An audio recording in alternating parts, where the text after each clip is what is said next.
जब एक इंसान ये रियलाइज कर ले कि डेथ क्या होती है, क्या वो ये रियलाइज कर लेता है कि स्पिरिचुअलिटी क्या है? It doesn't go with everybody. उसके थोड़ा बहुत कुछ स्पिरिचुअल अंश होगा, कोई ऋषि मुनियों का, जहाँ किसी का अपने घर में ही, हमारे दादा परदादा भी कोई उच्च कोटि के होते, किसी का एक बच्चे में अंश आ जाता है।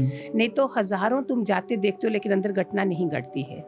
ये मैं डॉक्टर्स के भी, एक बार my mother was in ventilator, तो मैं भी जाती थी, माई अदर सिस्टर्स भी जाती थे, तो जो उधर आईसीयू में बैठे होते थे ना डॉक्टर्स वगैरह, वो तो रोग अनुभव करते हैं, तो वो देखते थे। तो एक दिन मुझे पकड़ लिया कि आपकी और लोग भी उनको मिलते हैं, कैसे करते हैं, आप आते हो, आप अलग लगते हो। तो बाय द टाइम मैं दरवाजे तक चप्पल पहन रही थी, they all came after me. आप बताइए क्या? फिर मैंने बताया, आप रोज देखो, कल इस बेड पे कोई था, आज नहीं है। आप रोज जाते देख रहे हो, आपके अंदर ये घटना नहीं घटेगी कि इंसान कहाँ गया। एक आध्यात्मिक माइंड के अंदर ये होगा कि आज नहीं है, कल नहीं है, तो उसका मिलन जो होता है वो इंटायरली डिफरेंट होता है। दूसरा जाएगा फॉर्मेलिटी, वो बोलेंगे वो देखो वो कैसी बेटी है, वो मिलने नहीं आई, ऐसा बोलते हैं ना। दैट यू आर शोइंग कि दिखावे के लिए। आई विल नॉट डू दिखावा। पहली चीज, आध्यात्मिक बच्चे के पास दिखावा नहीं होगा। वो प्योरिटी से अपने ईच एंड एवरी ऑर्गन उसका प्योर हो, तभी तो वाइब्रेशन बनती है। एक कनिंगनेस से वो सब तुम्हारा नीचे चले जाते हो, नीचे के केंद्रों में। राइट। पर डेथ होती क्यों है? डेथ नहीं होगी तो इधर क्या भीड़ नहीं लग जाएगी? जवान भी बूढ़े भी सारे, उसकी प्लानिंग है। ये दिखाता है कि बाय दिस टाइम तुम्हारे पास इतने श्वास हैं, अगर जाग गए हैं, कृपा बरसी है, तो वो उनका ध्यान रखेंगे। इन्हीं श्वासों में तुम सब कुछ जान लोगे, whether you are 5 years, for 7 years you are here on this earth. उसमें से वो उसको करके अपना जीवन संवार लेगा। दूसरा, मौत को जान ही नहीं रहा है, पता ही नहीं है, रोज शमशान में जा रहा है, शमशानी वैराग भी नहीं है उसके पास।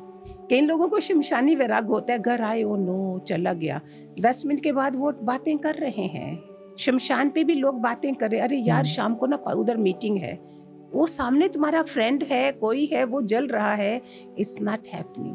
तभी बोलते कबीर को पहचानना है तो शमशान में जाके देखो। कबीर ने सीखा लोगों से, डेड बॉडी आई, उसको रखा, जला के चले गए। कबीर बैठे हैं, डंडा लेके उसकी बांह गिर रही है तो उसको ऊपर कर रहे हैं कि कहीं कुत्ता ना खा जाए। तो कबीर ने वो सीखा कि ये लोग हैं अपने, चले गए हैं, उधर जाके चाय पी रहे होंगे नहा के अभी, और ये जल रहा है। Kabir wants to know 80 years तक इस इंसान ने क्या करा। ये कौन सी बुद्धि थी कबीर की? मैंने कहीं पढ़ा था, गीता ज्ञान एक बहुत अच्छी बढ़िया बुक है, जिसको भी पढ़ने ले सकते हैं, आजकल तो सब मिलता है। उसमें Kabir was as a Prahlad था, पहला जीवन। तो जिसका पहला जीवन इतना ऊंचा होगा तो इस बारी और भी ज्यादा रहे भी झोंप उसमें, कुटिया में, ना कि महलों में। और कहाँ से आज तक उनके दोहे सुनते आए हैं हम। He used to watch like this, कि मौत को कैसे देखा जाता है, उसके लिए बुद्धि कैसी होती, विवेक कैसा होता है।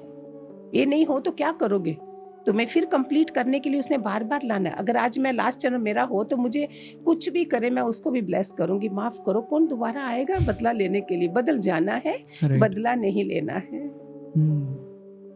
पर क्योंकि मौत के बाद में आपकी आत्मा जो है वो फिर से जन्म लेगी, पर आत्मा एक्चुअली होती क्या है फिर? आत्मा है ही है, शरीर आएगा, कॉस्ट्यूम बदलेगा। आज मैं अगर स्त्री हूं तो कल शायद मैन का चोला, अगर मेरा नहीं कल्याण होता है तो बार बार डिफरेंट वे से हमारा ये कॉस्ट्यूम बदला जाता है। आत्मा उधर की उधर है। अभी इसी शरीर से मैंने आत्मा को जानना है। आत्मा के बाद परम पिता परमात्मा को जाना जाता है। दैट इज ए स्पिरिचुअलिटी, कि मैं एक आत्मा। वो फिर ब्रह्म ज्ञानी गुरु मिला मुझे, उसने बोला तुम एक आत्मा हो। तो आई सा माई बॉडी, मैं कैसे आत्मा हूँ? इसी को तो रोज देख रही हूँ, इसी के रिश्तेदारों को देख रही हूँ, तो आत्मा कैसे हूँ? फिर आगे गुरुओं के, तभी गुरु को महान माना गया है। उसने बोला ये तेरे कर्म प्राणी हैं, बच्चे, घर, ससुराल, मायका, जितना भी, इवन पड़ोसी भी तुम्हारा कर्म प्राणी होता है। कर्मों के कारण तुम्हें पड़ोसी अच्छा जा बुला देगा, कर्मों के मुताबिक तुम्हें बच्चे अच्छे जा बुरे मिलेंगे सारे। तो उसके कारण हमें ये सारा चल रहा होता है। फिर इसको समझ लिया, तो जब कर्म ही पता है कि अभी मैं कर्मों को संवारने आई हूँ, this comes from the spiritual class कोई होनी चाहिए। बातें हम संसार में करें 98% संसार में, और इधर आके हम बड़ी बड़ी बातें करें, वो कैसे होगा? इसके लिए तो और भी बड़ी क्लास चाहिए, जिसने भवसागर पार करना है, जहाँ वेल्स हैं, मगरमच्छ हैं, हम तो किनारे से वापस आ जाते हैं। कितने लोग गुरुओं के जाते हैं, इतनी सी प्रारब्ध होती है, वापस आ जाते हैं, सह भी नहीं सकते हैं। और कई कितनी बड़ी बड़ी यातना की यही रास्ता है, इधर से वापस आना भी एक ही जन्म है। What a beautiful journey it is. सबके भाग्य में होती नहीं है। पहले हमने किसी को इम्प्रेस भी नहीं करना है, दिस इज अंदर की बातें हैं। पर कोई रियलाइज कैसे करे इस जर्नी को? ये नेचुरल होगा ना, जैसा तुम आए हो। यू कांट बी कि अभी स्क्रैच से, अभी वो बेचारा अभी भोजन नहीं है, उसको बोलो भजन कर, तो वो कहाँ से करेगा? तो कोई भजन से ही आया है तो उसका शौक भजन की तरफ जाएगा, सत्संग की तरफ जाएगा। इट डिपेंड्स, वो बेचारा भी शुरू कर सकता है। मैं बोलती हूँ तुम चींटियों को ही देखना शुरू कर दो, थोड़ा सा आटा डालना शुरू कर दो before you put in your mouth अपने लिए। इधर से भी प्रारंभ, मेरे पास पैकेज है पूरा, लोक सुधरना और परलोक सुधारना साथ में, रोज की बात है, ये 24 घंटे हैं। उसमें से परलोक सुधारने का काम कैसे होगा? जब इधर लोक सुधर रहा है, लोक में सब कुछ आ रहा है, तू मैं हो रहा है, उसमें लेना देना करो। बोलो प्लीज सिट विद मी। जहां भी तुम्हें गड़बड़ हो रही है, नियर डियर्स के लिए, सबके लिए नहीं होता, रिसीविंग माइंड चाहिए इधर, तो वहां उसको बोलो please I need your 5 minutes. चाहे बेटा है, पति है, कोई भी, वो जानवरों की तरह लड़ना मत शुरू करो।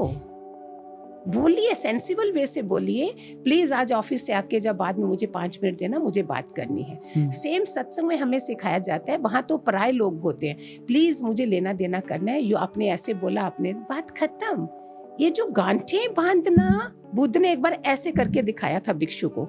ये नॉट जो है ना, ये ट्यूमर, कैंसर सारे जो बनते हैं ना, ये एक एक चक्कर पे, मूलाधार, स्वादिष्ठान, जो 7 चक्कर, इधर नॉट्स हैं, जिसके कारण बोला जाता है खूब एक्सरसाइज करो, सुबह घास के ऊपर चलो, अपनी दिनचर्या बनाओ, धीरे धीरे तुम्हारे राहु, शनि, केतु सारे के सारे आशीर्वाद बरसते हैं। अगर लेटे ही रहोगे तो एक डॉग भी तो लेटा ही पड़ा हुआ है, वो उधर ही रहेगा, तुम्हें तो इंसान बनाया। सो ये नॉट जो है ना, एक खोलना, डीली डीली करते जाना है हमने, इनको खोल के जाना, देन वी आर फ्री। गांठे बांध के लोग जी रहे हैं। So is it right to say कि मतलब धरती पे हमारा जो जन्म होता है, it is technically a school जहाँ पे हमें भेजा जा रहा है ये सीखने के लिए कि आप अपनी गांठें कैसे खोल सकते हो? ये not with everybody, everybody goes away. इतनी गांठें और बना के वो टोकरा लेके आए थे कर्म का, और लेके जाते हैं वापस, उनको बताया ही नहीं गया, उनकी प्रारब्ध में ही नहीं था अभी तक। 99% मैं देखती हूँ कितने लोगों को पता चलता है इसका कि आज ये हस्बैंड बना है, मेरे को तंग कर रहा है, कैसे डाइवोर्स भी दे देंगे, डाइवोर्स नहीं दिया, इकट्ठे भी रहोगे लेकिन गुट गुट के जियोगे, पता ही नहीं है। I have my near dear, सभी हैं, देखती हूँ मैं सबको, मुझे कैसे हुआ। इट इज ए कितने लॉन्ग जर्नी है, ब्यूटीफुल जर्नी है। थोड़ा थोड़ा सहते सहते इतना सह लो, इसको क्या करना है पाल के। आप कभी उसमें देखो, जब दाह संस्कार हो रहा होता है, चाहे बटन वाला बॉडी रखते हैं चाहे दूसरी, कैसे रखा जाता है लकड़ियों में, इसको देखते नहीं है सारे। तो जब इसको उधर रखा जाना है तो इसको कितना सुख दूं, इससे तो काम लेना चाहिए, ये तो मशीन है। कल भी मैं बोल रही थी, कपड़े नीचे बैठ के कपड़े ऐसे धोते थे, जो हम ये वो एक्सरसाइज करते हैं कपड़े सुखाने, अभी मशीन काम कर रही है और हम मशीनों पे जाके एक्सरसाइज कर रहे हैं। अभी माला पकड़नी थी, वो मोबाइल पकड़ा हुआ है, बताइए कहाँ प्रॉब्लम्स नहीं है।